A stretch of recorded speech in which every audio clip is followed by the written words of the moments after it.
বন্ধুরা, আজকের গল্প বোকা শিয়াল ও চালাক কচ্ছপ। মুকুন্দপুর জঙ্গলে এক শিয়াল বাস করত। একদিন সে খাবারের খোঁজে গুহা থেকে বাইরে বেরোলো। বুঝলাম না, আজকে কি জঙ্গলের সবাই পালিয়ে গেছে নাকি? একটাকেও সামনে দেখতে পাচ্ছি না।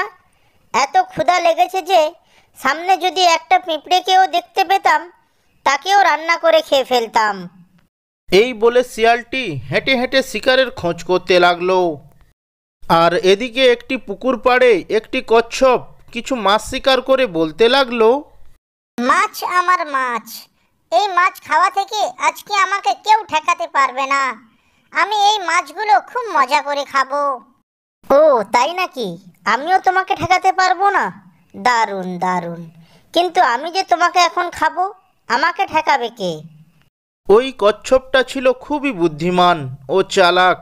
সে শিয়ালকে দেখে ভয় পেলেও সে এমন একটা ভান করেছিল যেন সে ভয় পায়নি।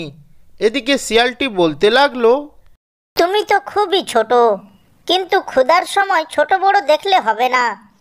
আজ তোমার পালা ছোট্ট কচ্ছপ, আজ আমি তোমায় খাবো।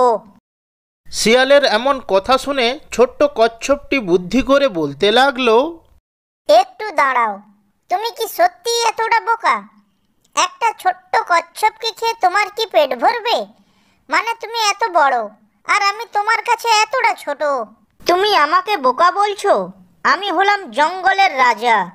তুমি খুব সাহস দেখাচ্ছ মনে হচ্ছে। তোমার এই সাহস আমার ক্ষুধার সামনে টিকতে পারবে না। তোমাকে বোকা বলবো না তো কি বলবো? তুমি এতটা ক্ষুধার্ত, তাও এই ছোট্ট কচ্ছপটাকে খেয়ে তুমি সন্তুষ্ট হয়ে যাবে, যেখানে আমি কিনা তোমার জন্য একটা বিশাল খাবারের ব্যবস্থা করে দিতে পারবো। কি বলছো তুমি? বিশাল খাবারের ব্যবস্থা? কোথায় কোথায় বলো আমায়।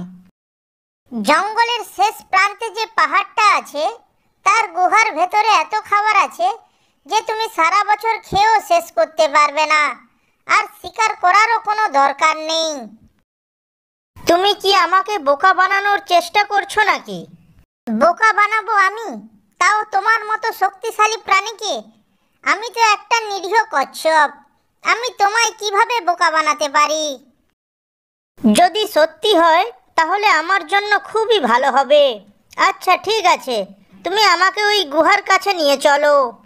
বোকা শিয়ালটি ওই কচ্ছপের কথাটি বিশ্বাস করে নেয় ও তারা দুজনে ওই গুহার উদ্দেশ্যে রওনা দেয়।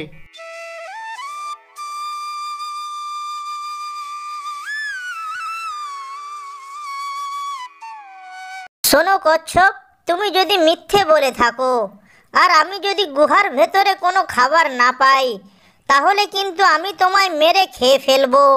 কি বলছো শিয়াল মামা? আমার অত বেশি সাহস নেই যে আমি তোমায় বোকা বানাবো। তোমাকে বোকা বানিয়ে আমি মরবো নাকি? তাছাড়া আমি তোমার সঙ্গে দৌড়েও পারবো না। হ্যাঁ আসলেই তো, আমি ভিতর থেকে অনেক খাবারের ঘ্রাণ পাচ্ছি। সত্যি অনেক খাবার আছে ভেতরে। ঠিক আছে, তুমি চলো আমার সঙ্গে ভেতরে। না শিয়াল মামা, এই গুহার ভেতরটা অনেকটা অন্ধকার, আর আমি অন্ধকার দেখে খুবই ভয় পাই, তাই আমি ভেতরে যেতে পারবো না। তুমি একাই যাও। তোকে যেতে হবে না, তুই এখানেই থাক। আমি তো খাবারের ঘ্রাণ পাচ্ছি, আমি একাই যাব। কিন্তু আমি বাইরে না আসা পর্যন্ত তুই এখান থেকে যাবি না। আর তুই এখান থেকে চলে গেলে আমি তোকে যেদিন সামনে পাবো সেদিনই তোকে মেরে খেয়ে ফেলবো। না না, আমি পালাবো না, আমি এখানেই আছি। তুমি তাড়াতাড়ি যাও শিয়াল মামা। এরপর শিয়ালটি ওই গুহার ভেতরে যায়। আমার প্রিয় খাবার, আমি চলে এসেছি তোমায় খাবার জন্য। অনেক ক্ষুধা লেগেছে, আজ তোমায় খেয়ে আমি আমার ক্ষুধা নিবারণ করব। তার এত বড় সাহস যে আমায় শিকার করতে এসেছে, তাকে তো দেখতে হবে।